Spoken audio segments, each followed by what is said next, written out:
કોણ હલાવે લીમડી ને કોણ ઝુલાવે પીપળી, ભાઈની બેની લાડકી ને ભૈલો ઝુલાવે ડાળખી. ભાઈ બહેન વચ્ચેનો એક મીઠો મધુરો તહેવાર એટલે રક્ષાબંધન, જ્યાં બહેન પોતાના ભાઈને રાખડી બાંધે છે અને પોતાના ભાઈની રક્ષાની પ્રાર્થના કરે છે, અને ભાઈ બહેનને તેની રક્ષા કરવાનું વચન આપે છે. આ પર્વની પાછળ ઘણી કથાઓ છે, જેમાં એક કથા એવી છે કે યુધિષ્ઠિર મહારાજની રાજ્યસભામાં જ્યારે ભગવાન શ્રી કૃષ્ણની અગ્રપૂજા કરવાનો પ્રસ્તાવ મૂકવામાં આવ્યો, ત્યારે ભગવાનની ફઈનો દીકરો શિશુપાલ રોષે ભરાઈ ગયો અને ભગવાનને અપશબ્દો બોલવા લાગ્યો.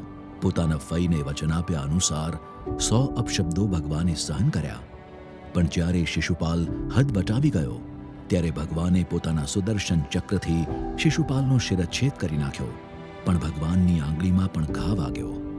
આ દ્રશ્ય જ્યારે દ્રૌપદીએ જોયું તો તેમણે કંઈ જ વિચાર કર્યા વગર પોતાની મોંઘી મૂલી સાડીનો છેડો ફાડી ભગવાનને હાથે પાટો બાંધી આપ્યો. ભગવાન ખૂબ રાજી થયા અને પ્રેમના બંધનમાં બંધાઈને જ ભગવાને દ્રૌપદીના ચીરહરણના સમયે દ્રૌપદીના ચીરપુરી તેમની રક્ષા કરી. એવી જ કથા મા મહાલક્ષ્મીની પણ છે. મહારાજા બલિના દ્વારપાળ બનેલા પોતાના પતિ શ્રી નારાયણને છોડાવવા માટે લક્ષ્મીજી પણ બલિને રાખડી બાંધે છે અને નારાયણને ભેટમાં માંગે છે.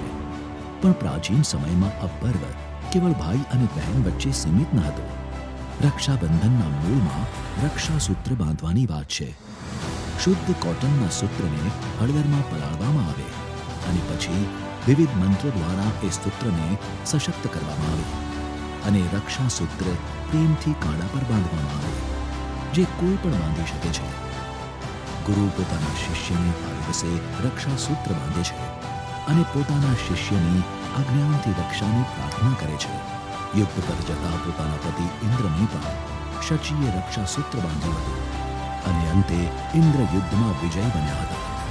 આ પર્વના દિવસે જનોઈ બદલવાનો પણ વિધિ હોય છે, જેને ઉપાકર્મ કહે છે.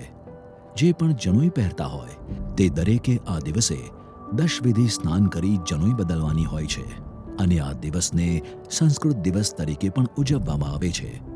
વિશ્વની સૌથી પ્રાચીન ભાષા સંસ્કૃતને આ દિવસ સમર્પિત કરવામાં આવ્યો છે. આવા અનેક ઉત્સવોથી પ્રચુર આ રક્ષાબંધન પર્વની સદ્વિદ્યા પરિવાર તરફથી આપને અને આપના પરિવારને હાર્દિક શુભકામનાઓ.